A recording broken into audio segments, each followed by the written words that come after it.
Speaker Mike Johnson said it best, quote, "The Biden White House has betrayed the central tenet of Easter, which is the resurrection of Jesus Christ. Banning sacred truth and tradition while at the same time proclaiming Easter Sunday as Transgender Day is outrageous and abhorrent. The American people are taking note." Yes, it truly is abhorrent. When asked about the criticism, and Johnson specifically, Biden reportedly stated that Johnson is, quote, "thoroughly uninformed," and claimed that, quote, "I didn't do that." Oh, but Joe, you did do that. Here's your despicable anti-Christian pro-depravity proclamation to make Resurrection Sunday Transgender Day of Visibility.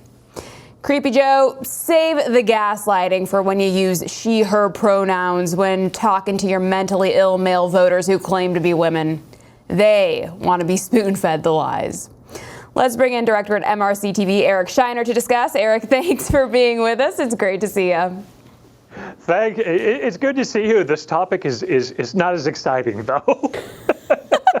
It is, yeah, it's really disappointing. I mean, here he is making a whole charade, making Resurrection Sunday this Transgender Day of Visibility, which we covered at length, by the way, yesterday on the show. And now he's saying he didn't do it. I mean, this is one of the worst moves I think I've ever seen by the White House and during an election year. But what's with the denial here? Biden really is going to say he didn't do that? Well, I mean, do you expect Joe to remember what he did yesterday? That's a lot to ask. I mean, look at the Robert Hur report, the special counsel report. He couldn't recollect the date of the death of his own son. He thinks he was a truck driver. He claims he's been a senator for 120 years. I mean, Joe Biden claims all kinds of insane things. He recently claimed he took a train over the Francis Scott Key Bridge, which, of course, never had train tracks. So it was impossible. But that's, he thinks that's how it happened. So, he just probably doesn't remember doing it. I'm going to give him the benefit of the doubt here. I don't think he remembers what he said just 2 days ago. Eric, I think you probably hit the nail on the head there. There's no way he remembers. I mean, in his defense, maybe he didn't do it. He doesn't know anything. Here he is wandering around and apparently wanting to chat with a bunny. And we know he's not really the president. So, I think that sums it up. But whoever did do it was so calculating that, as you see here, there's two different Easter messages from the White House. One is to English-speaking Americans, which is promoting Transgender Visibility Day, and the other is to Spanish-speaking Americans and does not include anything about the Trans Day whatsoever. Isn't this interesting, Eric? Why the different routes of promoting the Transgender Day, one to Americans but not to Spanish-speaking Americans? Well, because it's political pandering. I mean, that's the obvious reason why Latinos tend to be very religious statistically, and they don't want to see anything about transgenders on Easter. Yeah. They just don't want to see it. Whereas, for some reason, someone in the White House thinks that Joe Biden needs to, bring up trans visibility during Easter, thinking that's what Americans want to see. They don't see that this is a divisive issue and an offensive issue. So they clearly, it's pandering for both. They want the best of both worlds. And then, when you ask him about it, he can claim he doesn't remember it if you don't like it. That's what this is really about. And it's sad, it's obvious, and I think everybody knows exactly what that is. I think so. And I think it's also abundantly clear that the vast majority, probably 99.9% of English-speaking Americans want nothing to do with Trans Visibility Day. So maybe they can correct that next year.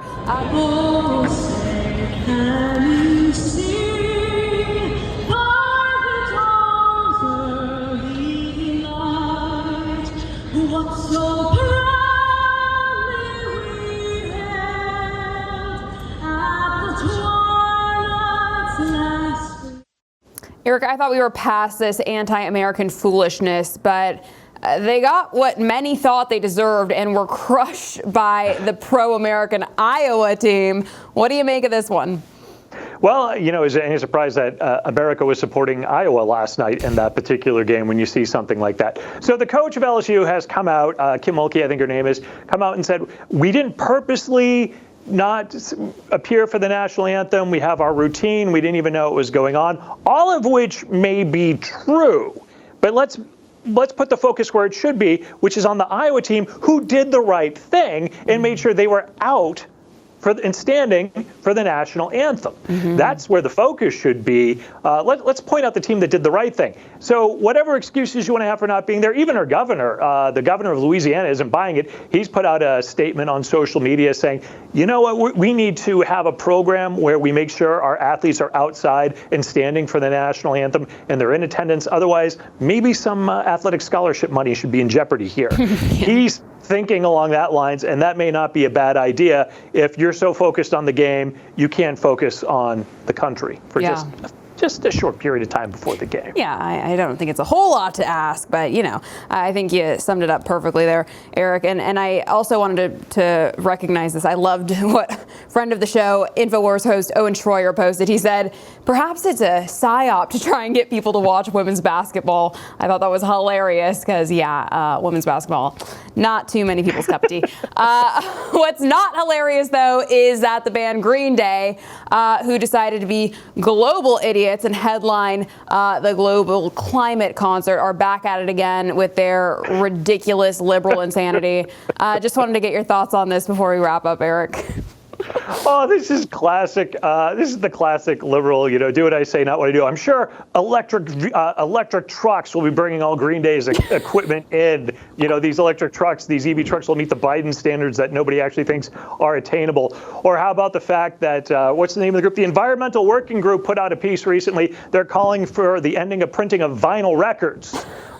Because it's 12 times the greenhouse emissions of any other type of physical music media. They want to get rid of records. Green Day has a vinyl purchase page on their website. In fact, even one of their records has a deluxe edition, 6 records in the box set for just what's really one album.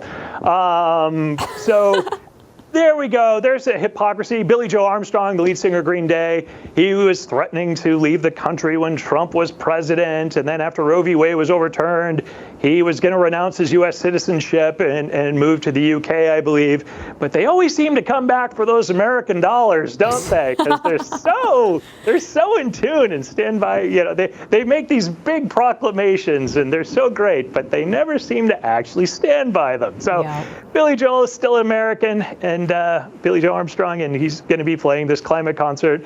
And maybe they'll sell some records at the merch table there. And, because they use PVC and they're wrapped in one-time use cellophane. Darn it, this hurts the environment. Not very green of Green Day now, is it?